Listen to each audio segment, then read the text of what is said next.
બનાસકાંઠા જિલ્લાના વાવ વિધાનસભા, થરાદ વિધાનસભા સહિત લોકો દ્વારા તિરંગા યાત્રા યોજાઈ હતી। તિરંગા યાત્રામાં અધ્યક્ષ શંકરભાઈ ચૌધરી, પ્રદેશ મહામંત્રી રત્નાકરજી, પૂર્વ સાંસદ પરબતભાઈ પટેલ સહિતના રાજકીય આગેવાનો, સંતો સહિતના વિસ્તારના લોકો જોડાયા હતા। સુઈગામથી નડાબેટ તિરંગા યાત્રા યોજવામાં આવી હતી। ભાભર, સુઈગામ, વાવ, થરાદ સહિતના તાલુકાના લોકો મોટી સંખ્યામાં પોતાના વાહનો લઈને આ રેલીમાં નડાબેટ પહોંચ્યા હતા। ઓપરેશન સિંદૂરને લઈને લોકોમાં દેશભક્તિનો અનોખો ઉત્સાહ જોવા મળ્યો હતો। દેશભક્તિના ભાવ પ્રગટ કરવા માટે લોકો સ્વેચ્છાએ આ રેલીમાં જોડાયા હતા। ભારત પાકિસ્તાન બોર્ડર આવેલ નડાબેટ મુકામે જવાનોનો ઉત્સાહ વધારવા માટે આ રેલી યોજી દેશપ્રેમ પ્રગટ કર્યો હતો। જો કે નડાબેટ મુકામે સરહદી વિસ્તારના લોકોમાં દેશભક્તિનો અનોખો માહોલ જોવા મળ્યો હતો।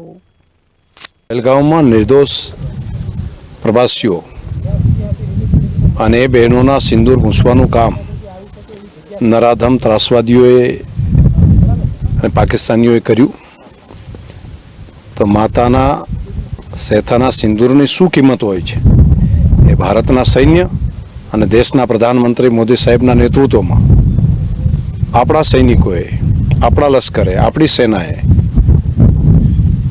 પાકિસ્તાનની ધરતી ઉપર જઈને ત્રાસવાદીઓને એમના જે આકાઓ હતા તેને નાબૂદ કરવા માટેનું જે અભિયાન હાથ ઉપર લીધું છે સિંદૂર, અને એ એક ભારતવાસીઓ માટે ગૌરવની ક્ષણ છે કે પહેલાં બળવંતરાય મહેતા જેવા રાજ્યના મુખ્યમંત્રીશ્રી એમને પાકિસ્તાનના લોકોએ મિસાઇલથી આ સરહદી ધરતી ઉપર, આ કચ્છની ધરતી ઉપર એમને મારી નાખ્યા હતા।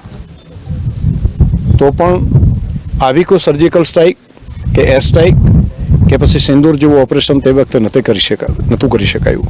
પરંતુ આજે બદલાયેલું હિન્દુસ્તાન છે। આજે ભારતની સેના ઉપર એક ભારતવાસીઓને ગૌરવ છે અને ભારતવાસીઓની જે મનની વાત છે એ જ પ્રમાણે સિંદૂર ઓપરેશન ચાલી રહ્યું છે। એનું એક ભારતવાસીઓને ગર્વ છે। અમે બધા લોકો, દરેક ભારતવાસી દેશના પ્રધાનમંત્રી મોદી સાહેબના નેતૃત્વમાં ભારતની સેના અને દેશના પ્રધાનમંત્રી મોદી સાહેબની સાથે છીએ। દેશભક્તિનો ભાવ જન જન સુધી પહોંચ્યો છે અને ખાસ કરીને દેશના યુવાનોના મનમાં દેશની સેના પ્રત્યે, દેશના પ્રધાનમંત્રી મોદી સાહેબ પ્રત્યે એક અકૂત શ્રદ્ધા છે અને એમના ઉપર ગૌરવ પણ છે। પહેલગામમાં મહેન્દ્ર ઓઝા સાથે bureau report, today Gujarati news.